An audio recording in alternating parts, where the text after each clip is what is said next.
I've said before how much of a waste of time it is to confront propagandists like Matt Walsh in an environment where they have the upper hand.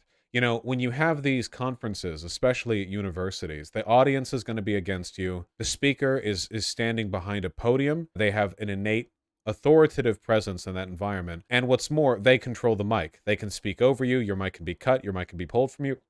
Now, this is a perfect example. All right, here, we'll watch. You'll see. We'll watch.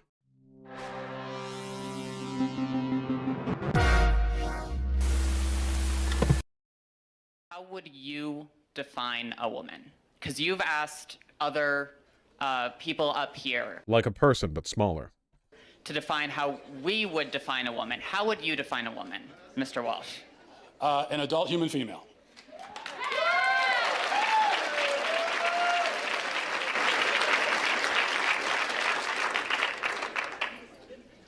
Soy. And how don't trans people, how doesn't a transgender woman fit that definition? Because they're not female. See, so you can see immediately like why this environment isn't conducive to any kind of call out. Because anytime they say anything, they'll get like 4 minutes of applause. And I mean, here the audience is confident enough to just interrupt themselves, which, you know, I actually don't normally see at Daily Wire stuff. So it's actually gets worse. But yeah, literal seals, Lamau. Yeah. They have. You said that you are a biological male, correct? I said I'm transgender. I might be intersex for all we know. About almost as many people in the world are transgender as intersex, and Well, a lot of people don't know. Well, but that's a different conversation. Intersex, that's a genetic anomaly. That's a medical condition. So that's a completely different conversation. That's also not a third gender. That's a genetic anomaly that occurs within the sex binary of male and female. No, it's called intersex. No, if you understand the term intersex, you would understand how it would necessarily not fit within the binary of male and female. There's what the term okay.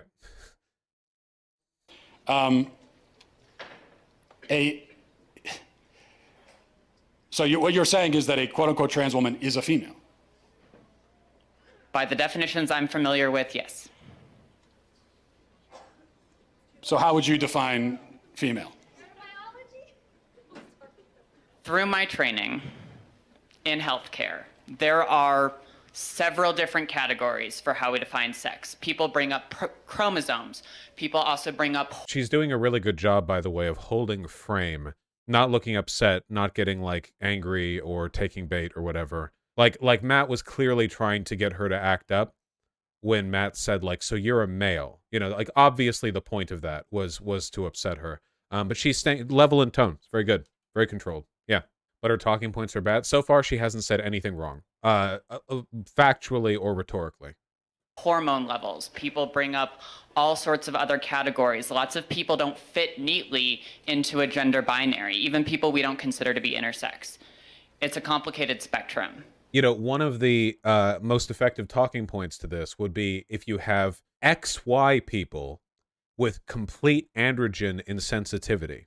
So in the most extreme cases of androgen insensitivity, a person's body just does not respond to the masculinizing hormones that their body, hits them with.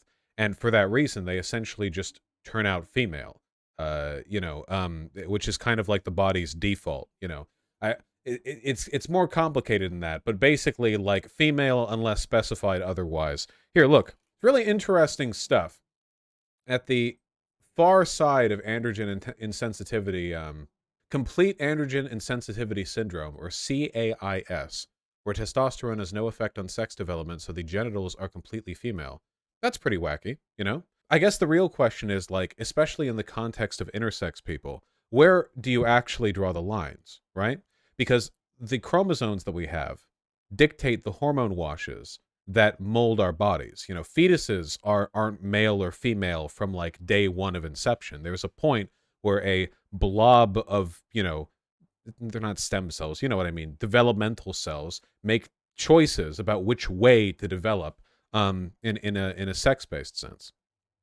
And that's, dictated by a lot of stuff, but largely hormone washes in the womb, later on in puberty. So, if you had a person who was XY, but in literally every other sense was biologically female, like everything could reproduce, the likes, would you say that person is male? If a person, by in every imaginable sense, like a biological female with every associated faculty, ability, whatever, big right titties or whatever, but they had a Y chromosome. I mean, does that do it? My argument has always been, and I've never gotten the chance to ask this of a conservative, which really bothers me. My argument has always been, why moist? Because they're full of milk. I don't know. Paint in the picture yourself. It's full of milk, you idiot. Uh, um, my belief has always been that if you talk to a conservative about this and you're like, okay, well, what if we had a machine that did this, if it swapped all their things but they still had these chromosomes, would that make them a female? And I think the conservatives would always answer like, well, no, it's always chromosomes. And then if you bring up chromosomal abnormalities, they're like, okay, well, those are exceptions. And then you can be like, well, are trans people an exception? Then they're like, no, that's a different kind of exception. And then you loop forever. But if you asked a conservative, what if there was a machine that could swap the sex of your body perfectly, including your chromosomes? Would that person then just be female? Like if I did that and I had the big booba or whatever, but I still had my brain, my thoughts, whatever, would that make me female? And I think what they believe is that there are male and female souls. That's what I believe. I think that conservatives believe that there are souls for men and souls for women, even though this is theologically indefensible. As far as I am aware, there is literally nothing in the Bible or whatever else to suggest that the immortal soul of a human is like sex biology determined. But I obviously I don't believe in souls anyway, but why wouldn't you think souls were well, they think that gender and sex are the same thing, or at least they pretend to think that. So their argument would have to be that the immortal soul given unto humanity by God has sex characteristics from biology. Biology is an earthly, mortal, meat-based thing. So to argue that the immortal divine soul in a human is in any way like coded by chromosomes or genitalia, like it's theologically indefensible. But I do think that's what they think, It's not complicated, but you also didn't define. So what is a woman? What is a female? What do these words mean? It's complicated, and I know you're not going to like that answer, but that's because there are no simple answers in human biology. Let me ask you a question. You guys, Can I ask you one last question? just let me finish. You guys having to answer it's complicated here is obviously not very rhetorically effective, because conservatives are kind of primed for it. They're kind of primed to go to hear like, okay, well, let's get an answer from you, because the strength of the conservative argument has always been the casual simplicity of saying, well, it's adult human female. Now that answer is actually bullshit if you think about it for like 2 seconds. Adult, like what? You like 17 years old, 364 days not woman, 365 yes woman. Do you become a woman 2 years earlier in England? How does that work? Biologically, do you have like two people of the same age who are both female, but one's a woman, one's not, because of the fucking country that they're from? Like that, because their argument is that this is a biological phenomenon, which means if they start deferring to social standards, then they're kind of in trouble. So that one doesn't work. Human doesn't work because everyone refers to non-human women as women. No conservative has ever been watching Lord of the Rings and gone like, oh, Galadriel? Oh yeah, that's like a female like they say woman, well, they will also say female elf, but they say woman. Nobody has an issue with saying woman about non-humans. Not in fantasy. They say it about boats. The idea that people do this, like, oh yeah, we're very strictly adherent to humans when it comes to gender role assignments, is total bullshit. And then as for female, obviously that's kind of what they're getting at here. What it means to be female is actually really complicated. American Scientific has talked about the ambiguity of sex, how it's not a binary. But those answers don't really play well in this environment because complexity is seen as weakness. It's seen as like you're being conciliatory, or you're like being evasive, guys like to bring up high school level biology classes a lot. I get that a lot. But people who go on to more complicated biology classes will talk about sex as a spectrum. It's not. It's not. Well, biological researchers would disagree with you. Well, then they're full of shit, the ones that would say that.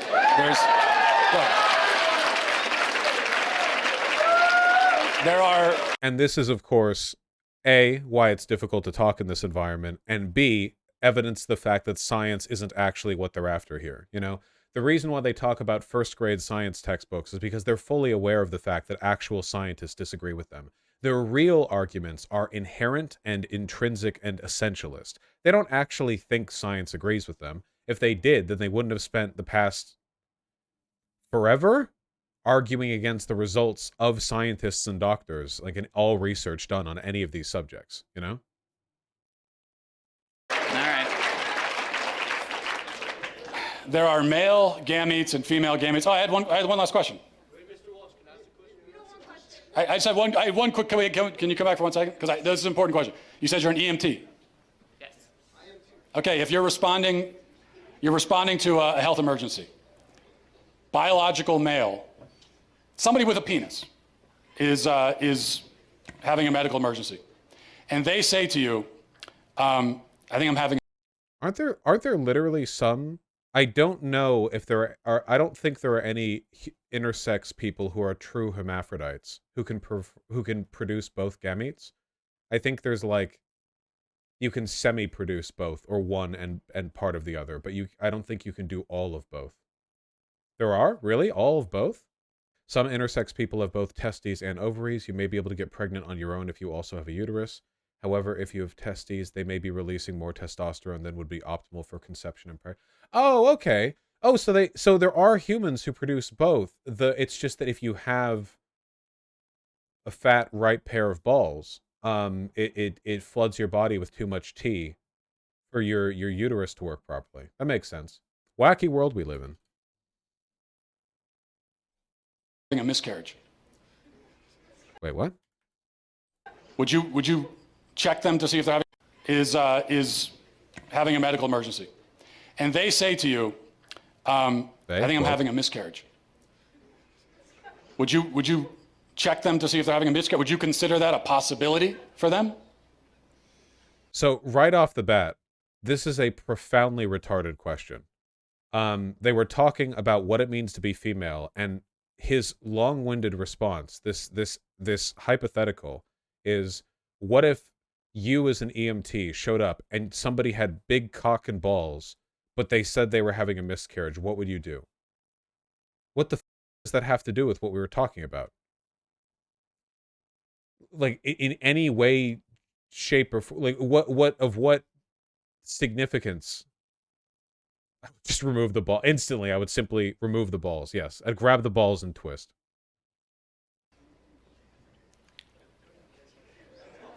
Look.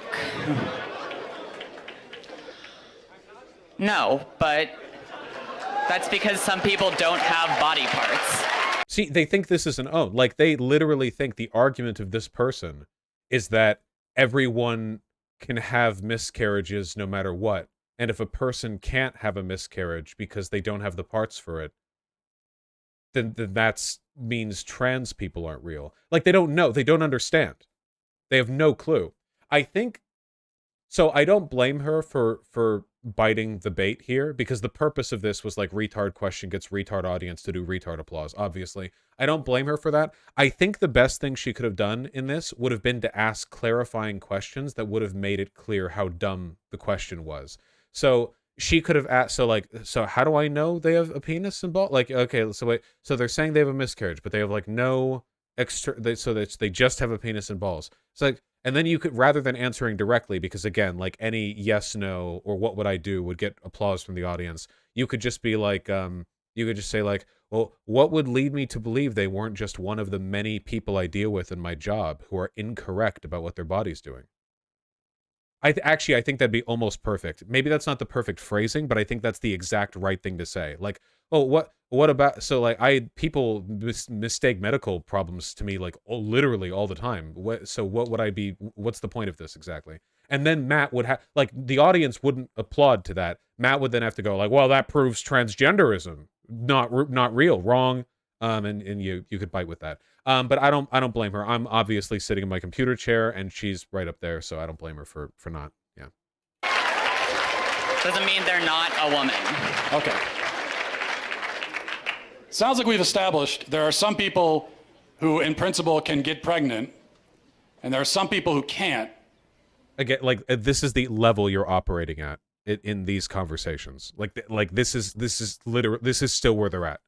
What I know, it seems incoherent, but the conservatives constantly reframe all pro-trans arguments as trans people and trans allies don't understand what biological sex is, when he was the one who just said he disagreed with people whose job it is to understand what sex is. Yeah, you can't move this past a kindergarten level of conversation, because the man's job depends on him not understanding beyond a kindergarten level. So there's two categories, otherwise known as binary. Lots of women can't get pregnant either. Yeah, but they're still of the nature to get pregnant.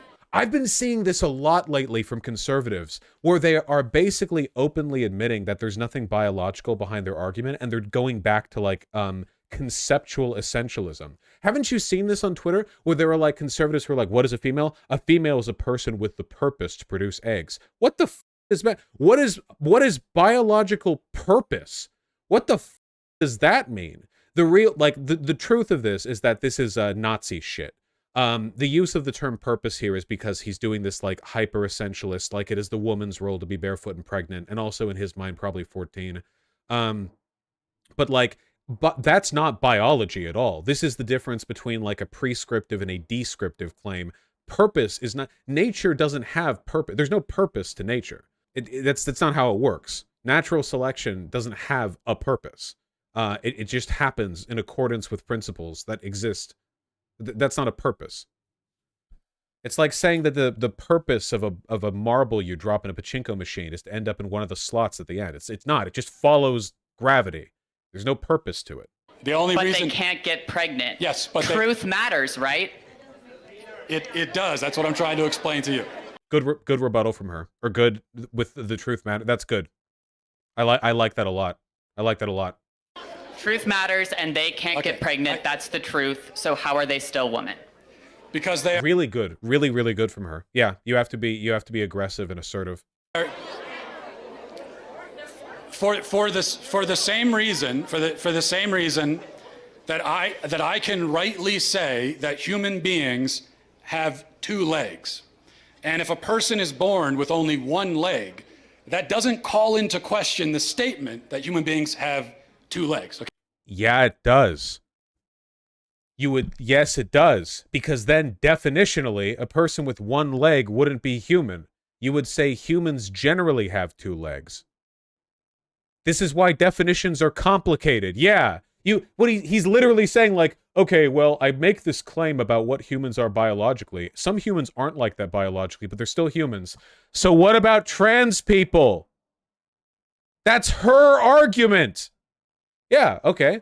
Typically, people who are women have wombs, ovums, big milkers, whatever, but that doesn't mean that people who don't aren't women. Okay? Yeah, trans ally, Matt Walsh. Do you think Matt would ever debate you? No, zero chance. Literally no chance. Matt won't, and Michael Knowles won't. There's no shot, none at all. The only debates that people like this want to have are either with college students in an environment where they're incapable of losing, though Matt is doing his best here, or they want to talk with like civility-brained academics with no rhetorical training. The kind of Matt would love to talk to like a like policy researcher or a person who does like advocacy without doing speeches or direct like combative debates or whatever, because he could just talk all over them and all their knowledge would be for nothing. They will not debate people who can aggressively defend a position. Didn't he do that in his movie anyway? Yeah, because it's really easy. You guys realize most researchers, even if they're super knowledgeable in a subject, will roll over if you challenge them on anything, not because they're wrong, but because debate is hard. You could go up to some like super educated person and be like, hey, so can you like tell me about your research? And they'll be like, oh yeah, well I did a 16-week study on the relationship between the development of the, and then Matt can just be like, yeah, well, would you agree there are people who could get pregnant and people who can't? And they're like, yeah, well, yeah, I guess that's men and women, huh? and that's it. Like that's literally That's the level like this operates on, you know? Okay? A person being born with one leg doesn't mean that now legs are on a spectrum and we can't say anything at all about how many legs a person has. Who knows? They could be a centipede. You know, they could have 100 legs. Well, maybe what you could say is that humans generally have 2 legs, but in very rare cases they have a different amount. That, right? Because the statement, all humans have 2 legs, is objectively incorrect. Like that, it's good for like a quick colloquial definition, right? Like we say, cats have a tail. Do all cats have a tail? No, of course not. But if we're getting into the nitty-gritty of specifics and definitions, you can go, okay, well, yeah, most cats have a tail, but some cats don't have a tail. Some don't have it because genetically their breed doesn't have it, and some don't have it because they got it like lost in a fight or something. You know, that doesn't like destroy society to acknowledge that. That's just the complexity of definitions. No, we know human beings have 2 legs. If a human is born without 2 legs, something went wrong. They were supposed to have. So are they not a human then? Like, so what's the argument that he's implicitly making but won't acknowledge is that then they're not a human being. But he can't say that, of course, because that would sound like really retarded. Have that second leg, something went wrong. If you meet a person on the street who only has 1 leg, their soul has 2 legs. All human immortal souls have 2 legs. Maybe they had an accident. Maybe they were in war. Maybe something, you know, maybe they were in a car accident. Maybe they had cancer. A leg was cut off. But you know that something went wrong because by their nature, they're supposed to have 2 legs. Same thing for a woman. A woman by her nature can get pregnant. A man by his nature never can. So again, this by this nature thing is gigacope. It is after years and years of Ben Shapiro types arguing about biological definitions, the theocratic fascist Matt Walsh is actually being more honest about what they believe. Obviously, what he's saying here is dishonest and incorrect, like even within its own definition, right? The idea that a human with 1 leg wouldn't be a human. However, the truth of the matter is that conservatives have always thought of men and women as distinct divine categories. It's a religious thing, or at the very least an essentialist one. It's not about biology. There's no rethreading of the biology of this trans woman that would make Matt Walsh admit that she's a woman, you know? You could have super ultra HRT that molds her bone shape and her body, her fat distribution, her facial structure, her voice, everything down to her chromosomes. And Matt would still not call her a woman because Matt ultimately thinks, even if she could get pregnant, because Matt ultimately thinks that being a woman is a divine essentialist category. And yes, it does harken back to Nazi fascist rhetoric, where under fascism, where a person lives and dies for the state, the nation, the Volk, the blood, whatever, the idea was often held was that men and women had different roles to adhere to in order to serve the state in the Volk. But these weren't roles in the sense of like a job you do. To be clear, to the fascist, a role you have because you're a man or a woman is not like a responsibility you might have as a parent, you know? Like, that's the thing you should really do. If you're a parent, take care of your kids, whatever.